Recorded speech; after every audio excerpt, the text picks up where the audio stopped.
এবাৰ মুখ্যমন্ত্ৰীক উভতি ধৰিলে সংখ্যালঘু নেতা তথা প্ৰাক্তন বিধায়ক আব্দুল আজিজে। মুখ্যমন্ত্ৰী ডাক্তৰ হিমন্ত বিশ্ব শৰ্মাই মিয়া মুছলমান বিৰুদ্ধে যুদ্ধ চলি থাকিব কৰা মন্তব্য সন্দৰ্ভত নগাঁও ৰূপহীহাটৰ প্ৰাক্তন বিধায়ক আব্দুল আজিজ হল সৰব। আগন্তুক 2026 বিধানসভা নিৰ্বাচনত ৰাইজে বিজেপি দলক উচিত প্ৰত্যুত্তৰ দিব বুলি মন্তব্য আগবঢ়ায় প্ৰাক্তন বিধায়ক আব্দুল আজিজে। নগৰৰ পৰা বিভূতি বৰাৰ প্ৰতিবেদন বটদ্ৰৱ লাইভ। মুছলমানৰ লগত যুদ্ধটো বহুদিন আগৰ পৰাই ঘোষণা কৰিছে এই মুখ্যমন্ত্ৰীয়ে, কাৰণ স্বাধীনতাৰ পিছত মিয়া মুছলমানৰ ওপৰত বহু ধৰণৰ অত্যাচাৰ হৈ গ'ল। 50 চনৰ দাঙ্গা হৈ গ'ল। 60ৰ দশকত পাকিস্তানী নামত প্ৰায় 6 লক্ষ মুছলমানক ইয়াৰ পৰা পাকিস্তানী বুলি খেদোৱা হ'ল বিমলা প্ৰসাদ চলিহাৰ দিনত। ইয়াৰ পিছত আপোনাৰ কিমান নোটিছ হ'ল, কিমান হিয়াৰিং হ'ল আৰু কিমান অত্যাচাৰ হ'ল অসমৰ মিয়া মুছলমানৰ ওপৰত। তৰুণ গগৈৰ 15 বছৰতো তেখেতে তাতে মন্ত্ৰী আছিল। BTT এলেকাত কেনেকুৱা মানুহ মৰিছে। হিতেশ্ব শইকীয়াৰ দিনতো হ'ল, বাঘাবাৰী হ'ল, 83 চনত নীলিত গণহত্যা হ'ল, বহুত হৈ গৈছে। কিন্তু কোনো মুখ্যমন্ত্ৰী আজিৰ মুখ্যমন্ত্ৰীৰ দৰে তেনেকুৱা অপেনলি কোৱা নাই যে মিয়াসকলৰ লগত মোৰ যুদ্ধ চলিয়েই থাকিব। জুবিন গাৰ্গৰ ন্যায় দিব পাৰিব জানো?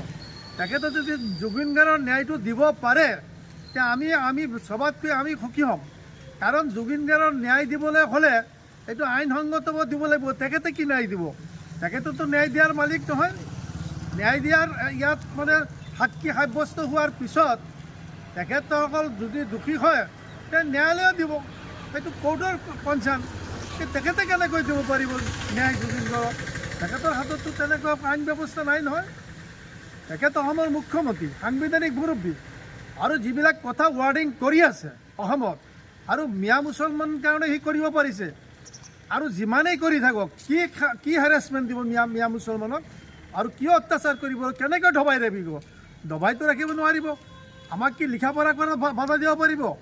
আমাক কৰ্ম কৰাত কি বাধা দিব পাৰিব? আমাৰ খেতি বাতি কৰাত কি বাধা দিব পাৰিব? আমাৰ ব্যৱসায় বাণিজ্যত কি বাধা দিব পাৰিব? চৰকাৰীভাৱে আমাক হয়তো বিভিন্ন ক্ষেত্ৰত আমাক অত্যাচাৰ কৰিবলৈ চেষ্টা কৰিব। আৰু ইমান সহজ নহয়। এই মানুহখিনি বহি নাথাকে নহয়। ইয়াত বিপ্লৱ হ'ব, সংগ্ৰাম হ'ব। প্ৰয়োজন পৰিলে আমি তেজ দিম। অসমত আমি ভাৰতীয় নাগৰিক। আমি বিদেশৰ পৰা অহা নাই, আমি কৰ্ণজৰ পৰা অহা নাই, আমি ব্ৰহ্মদেশৰ পৰা অহা নাই। আমি ব্ৰিটিছ ইণ্ডিয়া, ভাৰতবৰ্ষৰ পূৰ্বপ্ৰান্তৰ পৰা আমাৰ পূৰ্বপুৰুষসকল আহিছে। 5 টকীয়া ট্ৰেইনত আমাৰ মানুহক ব্ৰিটিছে আমদানি কৰিছিল। আৰু ইয়াত 47 চনৰ আগত 7টা গভৰ্ণমেণ্ট হৈছিল। 5টা গভৰ্ণমেণ্ট লিড কৰিছিল ছাৰ ছাদুল্লাহ। তেতিয়া ব্ৰিটিছে আমাক 1800 শতিকাৰ শেষ ভাগত আৰু 1900 শতিকাৰ প্ৰথম ভাগত আমাক আমদানি কৰিছিল ইয়াত শস্য উৎপাদন কৰিবৰ কাৰণে, পাট উৎপাদন কৰিবৰ কাৰণে। আমাৰ 1920 আমাৰ মানুহ 1920 চনৰ পাট্টা আছে।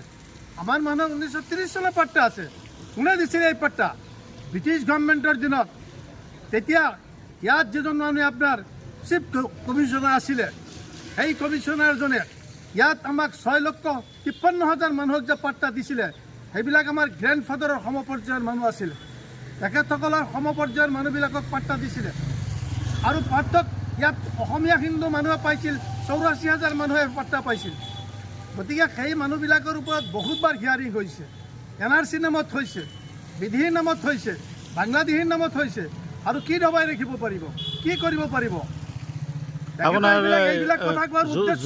জুবিন গাৰ্গৰ অনুৰাগীৰ আপোনাৰ কিছুমান বোলে আপোনাৰ সঁচা অনুৰাগী, কিছুমান ডুপ্লিকেট অনুৰাগী। আৰু জুবিন গাৰ্গৰ লগততো অসমৰ কোনো মানুহৰ তৰ্ক বিতৰ্ক হোৱা নাই। জুবিন গাৰ্গৰ লগত যদি কিবা হৈছে সেইটো অসমৰ মুখ্যমন্ত্ৰীৰ হৈছিল। জুবিন গাৰ্গৰ বিৰুদ্ধে যদি কিবা কথা বতৰা অপেনলি কৈছিল, জুবিন গাৰ্গে যেতিয়া কৈছে মই কোনো হেৰি নামানো, তেখেতে কোনো ঈশ্বৰ নামানে, তেখেতে কোনো হেৰি নামানে, জাত পাত নামানে, তেতিয়া তেওঁৰ বিৰুদ্ধে কথা ক'লে আজিৰ মুখ্যমন্ত্ৰীয়ে কৈছিল। তেখেতে কৈছে জুবিন গাৰ্গৰ বিৰুদ্ধে। আৰু জুবিন গাৰ্গে কৈছে বিজেপিক ভোট দিব নালাগে। আমি মিয়া মানুহে কোৱা নাই যে বিজেপিত ভোট দিব নালাগে।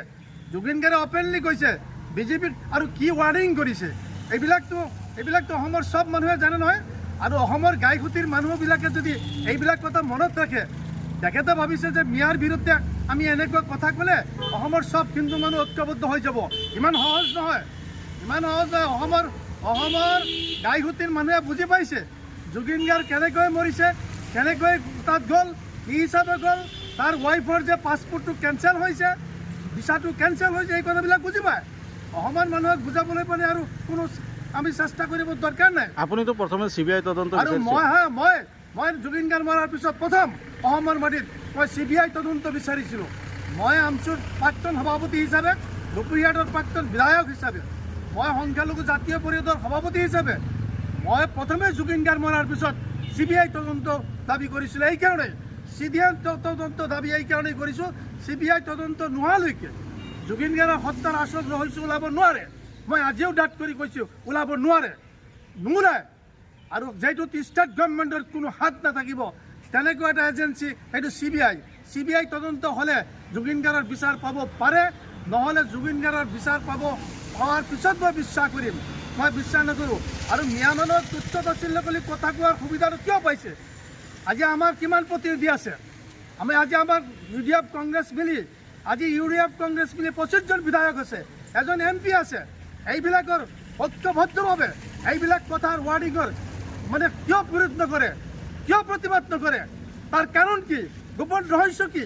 সেইকাৰণে মই অসমৰ মানুহবিলাকক, বিশেষকৈ মই অসমৰ বংগীয় মূলৰ মুছলমানসকলক মই অনুৰোধ জনাইছোঁ, আপোনালোকে অহা নিৰ্বাচনত এনেকুৱা মেকুৰীক নাপঠাব, এনেকুৱা বিৰাল মেকুৰীক নাপঠাব বিধানসভাত।